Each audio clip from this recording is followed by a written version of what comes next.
How do you build a high-performing culture? This is Culture Architects, candid conversations with extraordinary leaders sharing their biggest successes, failures, and lessons learned on their culture journeys. Here's David J. Friedman. My guest this week is Peter Bayer. Peter is the Senior Vice President of Operations at Penske Logistics. Most notably, Peter is also the recipient of the Silver Star. When he was serving in the U.S. Army during Operation IRAQI FREEDOM, he was a two-star general, and he helped develop the strategy that brought down the regime in Baghdad. Peter joined Penske after his career in the Army in 2014, and he leads a lot of different warehousing and transportation operations across the U.S. So, Peter, welcome to our podcast. Oh, my pleasure. Really happy to be with you, David. So I want to just, for our audience, get a little bit of background here. So I know, again, you served 30 years in the U.S. Army. Give me a little background as to, did you always know you were going to go in the Army? Was that something what caused you to say, you know what, I think I want to be in the military? I did not go to college thinking that I was going to join the Army. I went to Lehigh University, and I come from a big Lehigh family. My grandfather, my dad, and 6 of his brothers went there, and a couple cousins. And my cousin Chip was a year ahead of me at Lehigh in Army ROTC on a 4-year scholarship. We're pretty close, and he talked me into joining. And my freshman year, I was the guy that, had my hair at the maximum length, was really enjoying my college experience, was moderately excited about it. And this, of course, was the Reagan buildup, defense buildup years. And they convinced me at the end of my freshman year to apply for a 3-year scholarship, which I won. And even when I earned my commission in 1984, I thought I'd do 4 years in the Army and then get out and be rich and famous. And 4 turned into 8, turned into 15, etc.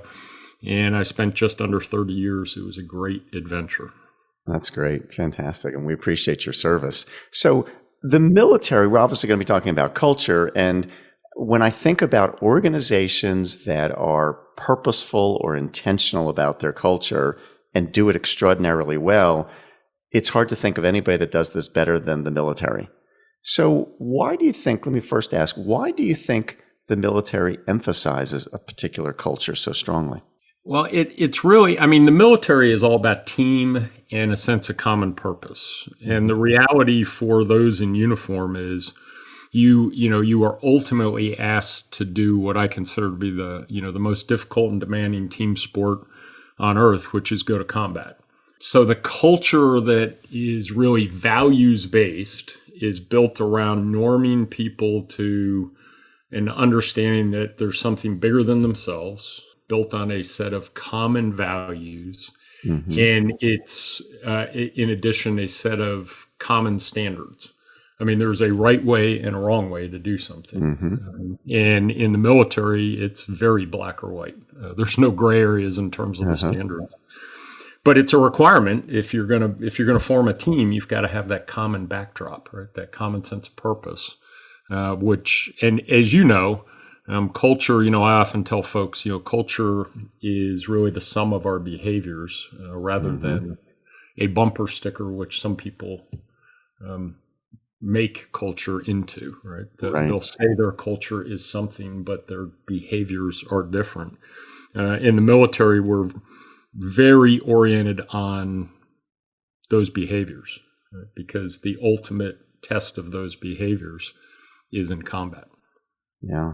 So do you think in your experience and observation, all of the branches of the military are certainly, I would think, from an outsider's perspective, they're equally passionate about the importance of culture and equally committed to building their cultures? What's different, if anything, about the Army culture, let's say, than Navy, Marines, or others, or Air Force? Well, if you could see me now, I'm smiling because those of us that yours is better, of course. The Army's better, yeah. I'm assuming. Well, as I often tell, I've got a lot of good friends in all the services, but I often tell, especially my Marine friends, that being a Marine is a great second choice if you weren't good enough to get in the Army. All of us are uniquely different with respect to your mission set and, to some regard, the type of people that are attracted there. The Air Force, for instance, a little more technical in terms of the skills and they attract a different person than the Marine Corps or the Army does. Mm-hmm.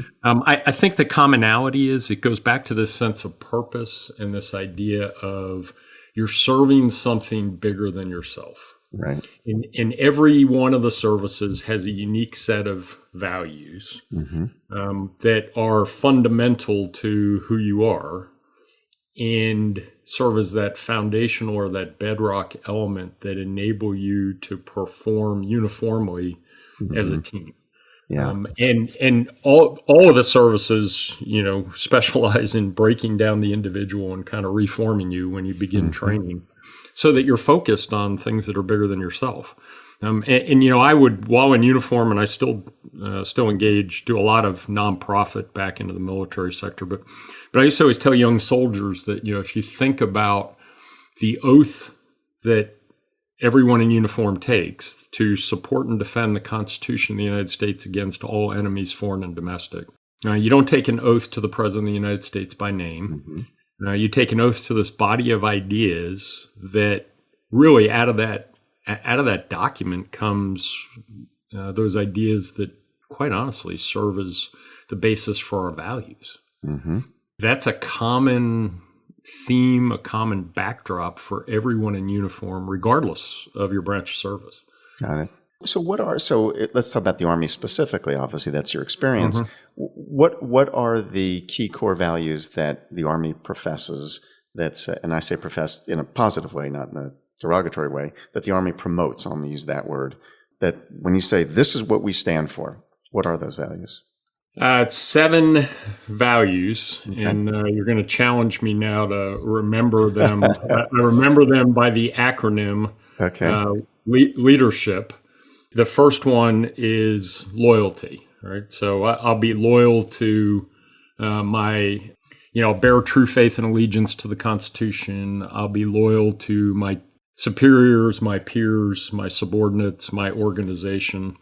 The second one is duty. And it's this idea of fulfill your obligations. And in the Army, we have something we call the warrior ethos, which really exemplifies, the essence of what service in uniform on your team is. And inside of this idea of duty, the warrior ethos is 4 very simple things. The mission is always first. I will never accept defeat. I'll never quit. And I'll never leave a fallen comrade. And having been to combat multiple times, I will tell you that really exemplifies the bedrock essence of our culture, our values, etc. And I often would tell folks, soldiers, that if you want to understand that warrior ethos and this idea of duty and our Army values, pick up any Medal of Honor citation and just read it. And the citation never says that this soldier, non-commissioned officer, or officer was the number 1 graduate in their class or the best at tactics, etc. What it said is that soldier did not give up. They did whatever was required to get the mission done, to take care of their buddies, often at the cost of their life, right? So embedded in this idea of duty is this really deep ethos of serving. I'm going to get it done. I serve my team, and I'm never going to quit. Period. Our third value is respect. And this is, very fundamental of treat people as they ought to be treated, plain and simple. It's as many of us were taught by our families, the golden rule. Our next value is selfless service, where you put the welfare of the nation, the Army, and your subordinates above your own. So it's this idea of you're serving something bigger than yourself. Our next is honor. By honor, what the Army says is live up to our Army values, and don't ever do anything that would cause anyone to disrespect you or the institution because of your conduct. Right? Got it. Our next value is integrity. Very simply, do what's right, legally and morally. And we talk a lot in the Army about discipline. This idea of discipline is doing it to standard when nobody's looking. Well, that's built on this basis of integrity. And then our last value is personal courage, which is the ability to face fear, danger, or adversity and do your job. as you can well imagine, for someone in uniform, particularly when you go to combat, that's a pretty big deal. Yeah. So you did well there, Pete. You know them. Well, they are ingrained, trust me. Good. So let's talk about that, because one of the things that we teach all the time is we are very behaviors based. These are the things that we call them fundamentals that people practice. But I also emphasize that there's so many things we need to do to ingrain them, to embed them. It's not enough, as you said, to have them on a bumper sticker or have them on a wall or on the website. These have to be ingrained. So talk to me about what are some of the things that you do in the Army to ingrain those 7 values. How did these get absorbed into people? Well, the first is you hear them all the time from your leadership from the moment you join, the moment you put on a uniform. It's a constant theme. One of the things I learned as a leader is if it's important, say it again, and then do it.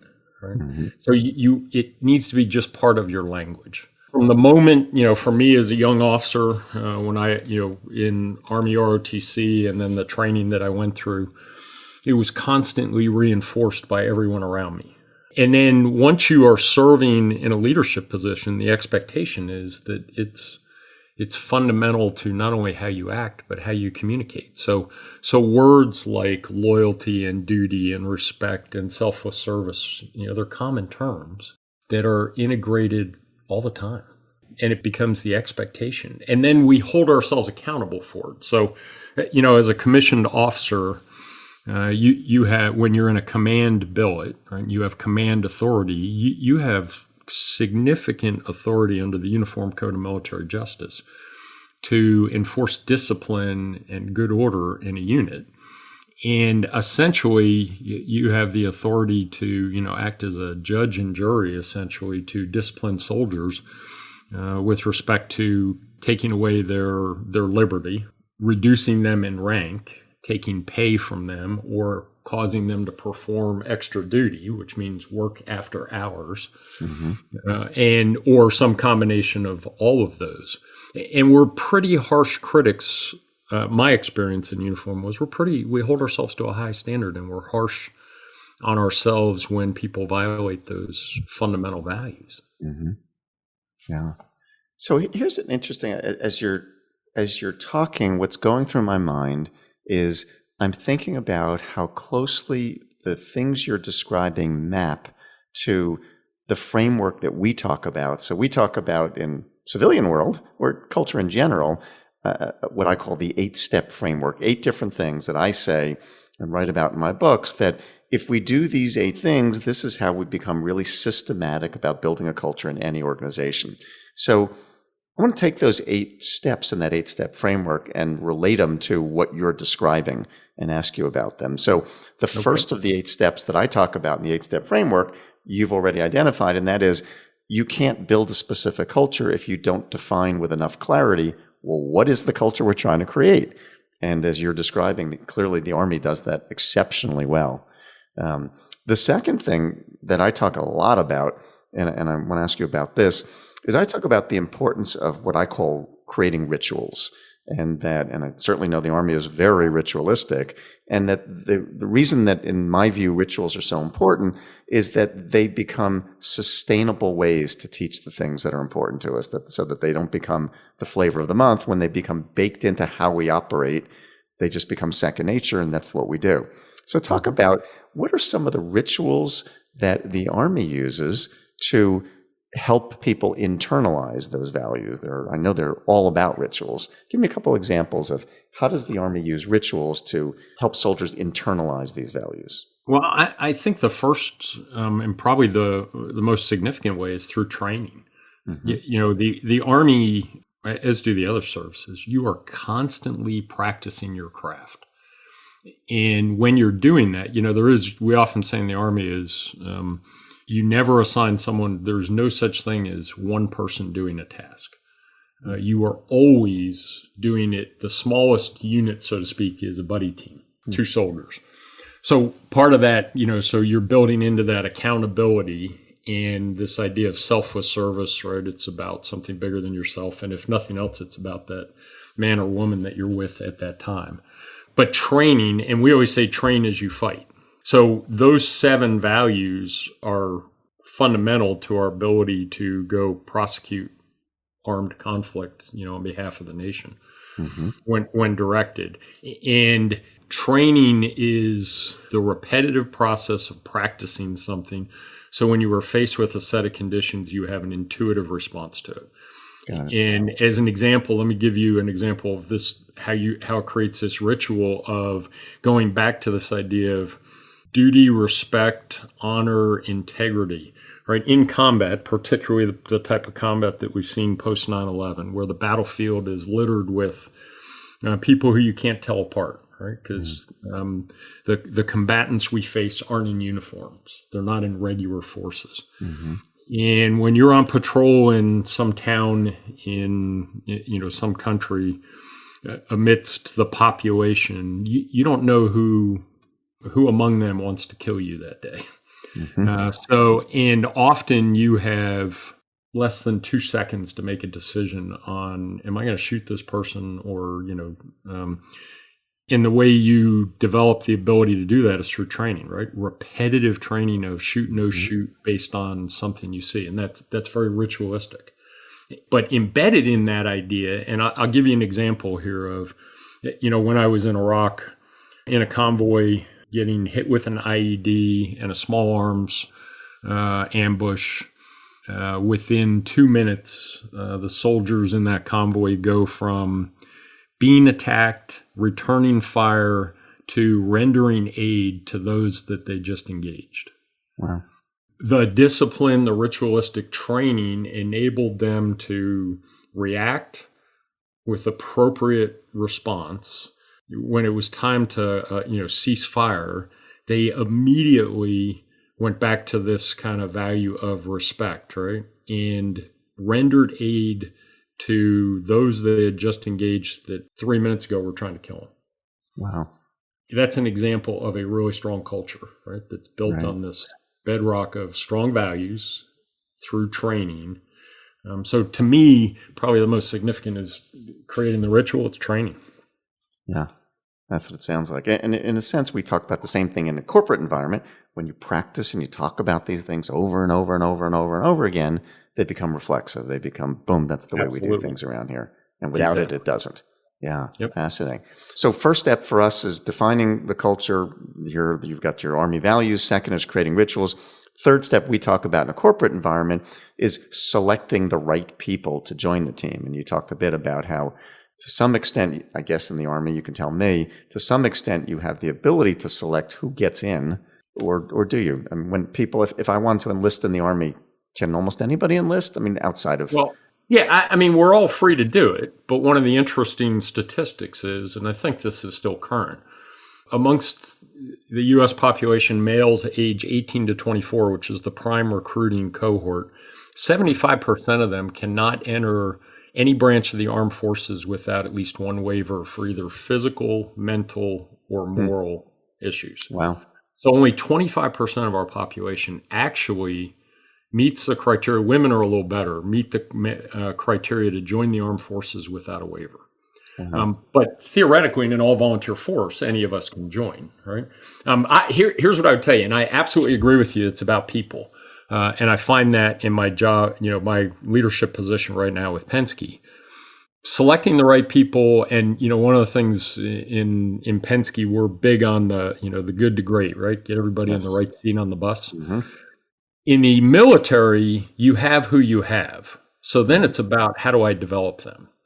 And I'll be honest with you, in 38 years of leadership, virtually every team I've been on has had about the same distribution of talent, right? A bell curve where you got about 30% at the top part. They're strong in their attributes of initiative, learners, dedicated, want to do better, seek advancement, etc. Somewhere between 5 and 10%, they're just in the wrong place. Right. They don't have the right attributes, right? And they sign up for the wrong job, and they're gonna weed themselves out over time. And you spend an inordinate amount of time with them as a leader, but and then you have this natural curve of, a little below average to slightly above average. Right. And really, as a leader, your job is to get those folks to give you 100% every day, right? Right. So I agree with you, selecting the right people, but it's more of where do they fit on my team versus, because sometimes you just have what you have. Right. In the Army, you certainly do. I mean, in civilian life, though, depending upon your role, you may have inherited people that they're already there. All right, Pete, let's stop there. But coming up in the second part of my conversation with Pete Bayer, the Senior Vice President of Operations at Penske Logistics, we're going to continue our rundown of the 8 simple steps to drive better individual and organizational performance. And Pete's going to talk a little bit more about being a servant leader with humility. Being a servant leader means you truly are in service to others and being humble enough to learn from your subordinates. And that's a hard thing. And I have found most of what I've learned from subordinates. I had no idea how to price a warehouse deal, but I learned that from people who are subordinate to me on my team. This has been Culture Architects with David J. Friedman. Be sure to join us next time for more insights and wisdom from great leaders from all walks of life. To book David for your event or to learn more about his writing, speaking, or consulting, go to davidjfriedman.com. Culture Architects with David J. Friedman is a production of Forbes Books.